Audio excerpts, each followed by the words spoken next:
Okay, I still got that motor in the styrofoam box right below you, and I'm just gonna pull it out. I'm gonna leave the plastic around the bottom of it right now. I could probably take it off, but that's okay. It's nice and shiny. I don't want to get my fingerprints on it or anything. Okay.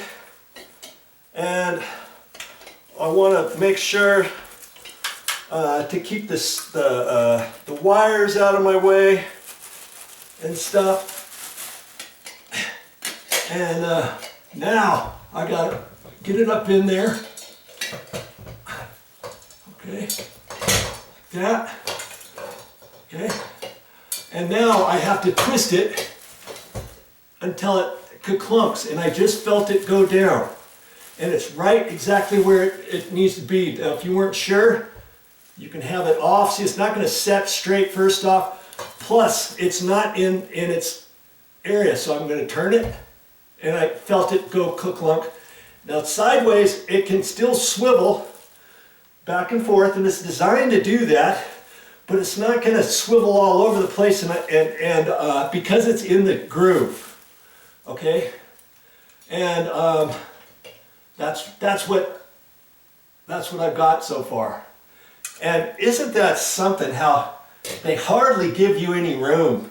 Man, I wish they would extend this down, but there's no other way to do it. So there's not going to be a whole lot. I'm gonna have to finagle my wiring up there, my sensor. You're not really going to see that part very much at all. Now it's a matter of, you see, that's all you're going to have. That's all you're going to see. I could have bought a 12-inch extension at the store. When I talked to Mommy, my wife, she said, I asked her, I says, well, you know, when you look on the box, it only comes with a small little down rod. I says, that can be okay with you. And we looked at some of the other ceiling fans that were existing. One that was existing in the master bedroom, and it was up that high, and she was fine with that. She says, no, that's fine. We don't need a bigger one.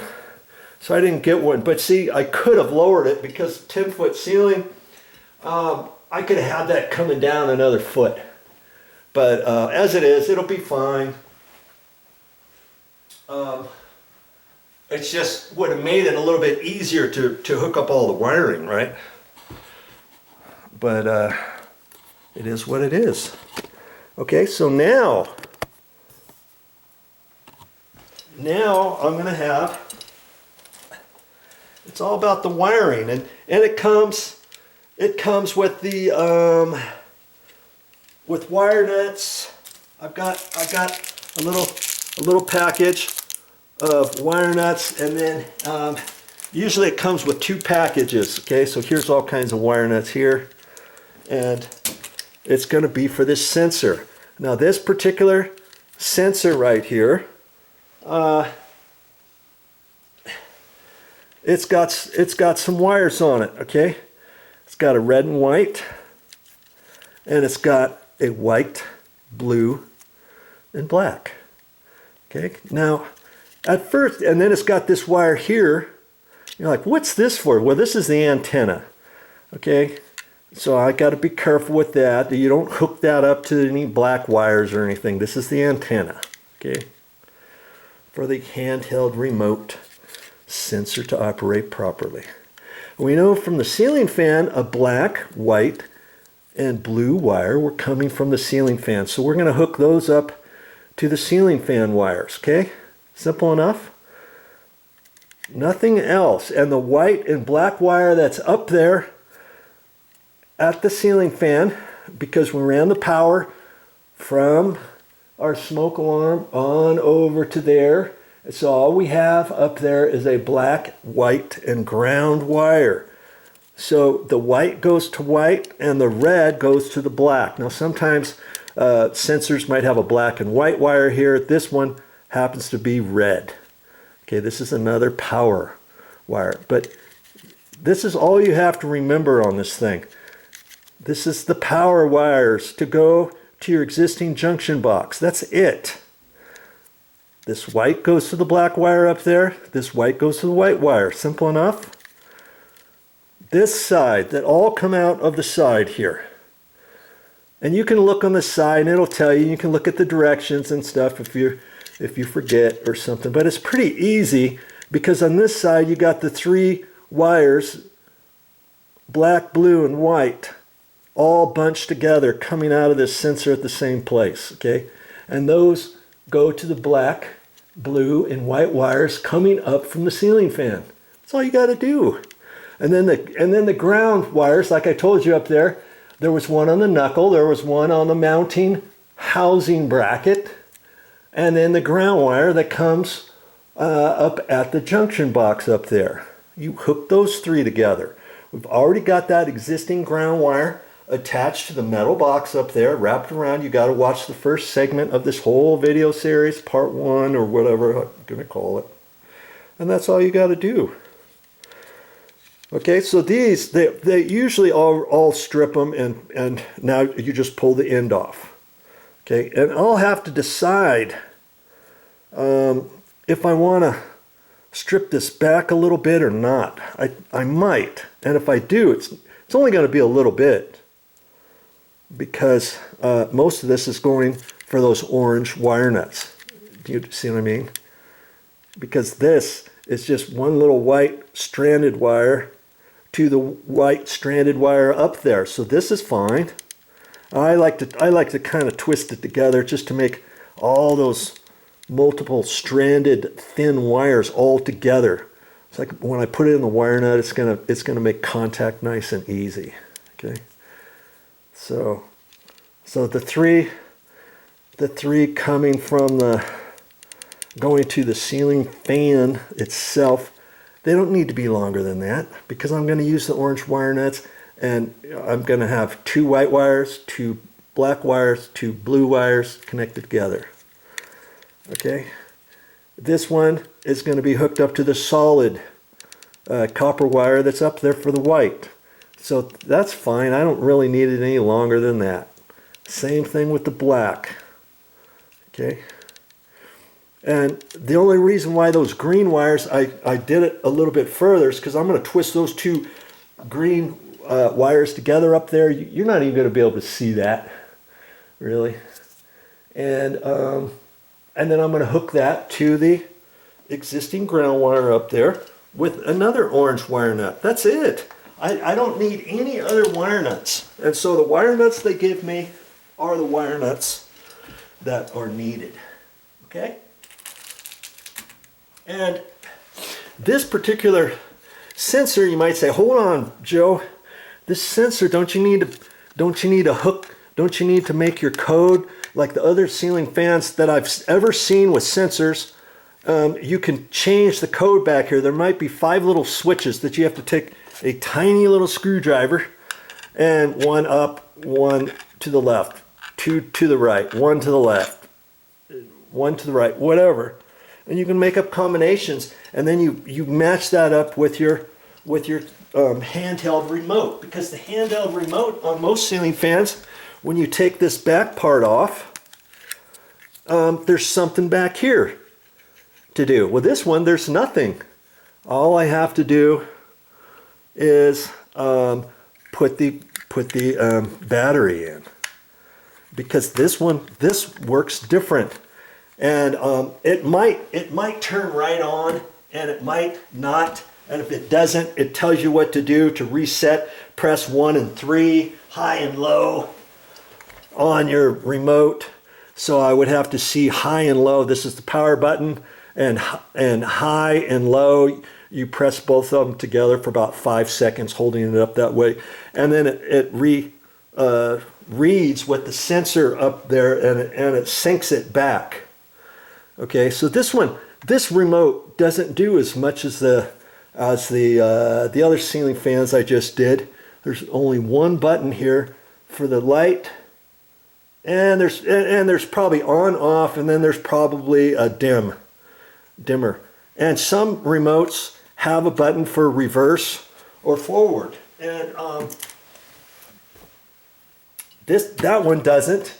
And I'm going to have to look, I'm going to look at that, because the last ceiling fan I did, there was a side toggle switch, and it was right in the middle of right and left. It wasn't all the way to the right, it wasn't all the way to the left. And it made it so the handheld remote didn't work. And I thought something happened to it. Okay, there's a definite click going both directions, and it was set one way, that way, and I think that's the way that I want it. And I'm just gonna leave that on just for now. Okay, I'm just gonna leave that, and I think that's fine. That toggle is, you want your fan in the summer, if you stand right underneath it, you want the air blowing straight down on you. But in the winter, you turn it, you flip the toggle the other way, and then the ceiling fan actually goes the opposite direction. Did you know that? That's for winter. That will take your air and will suck it up from down below, and will suck it right up to the middle of your ceiling fan. It'll take the air down here, and it will bring it up this way, and then it hits the ceiling, and it sucks the air right up to the ceiling, hits the ceiling, whoosh, and it goes all directions, and it hits all the walls, and then the air goes down the walls, on down further, and then the air circulates, and it gets sucked back up, whoosh, whoosh, like that. Okay, and that's for winter. If you were in bed sitting there reading or something, you would feel it on the back of your neck, because the air would be coming, it would be hitting above the frame, coming down, and then it would be hitting you there before it comes this way and goes back up to the fan. Okay, it's a good way to cycle your air and keep it warm, because hot air rises, right? So you got all this hot air up here that's not doing anything. You're not feeling it. You're not feeling it down lower. So it's circulating that air more uniform in your room, and it will keep your thermostat from having to turn on and off as much in the winter. You see what I mean? Depending where your thermostat is located, and in your hall, and where your other ceiling fans are, and all that kind of thing. But that's what that side toggle's for. Okay, so now it's a matter of me. I've got to get up there and figure out which way I want this placed up there. Do I want it pushed in that way, or do I want it flipped around, pushed in this way? And the directions on the last ceiling fan I did, I'm not sure if they're on this one or not. It suggested that when I get ready to hook up all the wires, the white wire coming from this side, the white and black, or white and red, the white wire, and the other white wires, and the ground wires, you might want to have those located kind of on one side of the junction box, as opposed to the power wires being on the other side, because they suggest that maybe if you're getting interference from your handheld remote, it could be that it's not reading properly, because you've got the hot wires next to your neutral wires and your ground wires. Okay, so I'm gonna have to look at that too and make a determination how I want to do that. Okay, and then once I get all that wired, then I can put that mounting, the housing trim up there on the two screws that were on the mounting bracket that I showed you.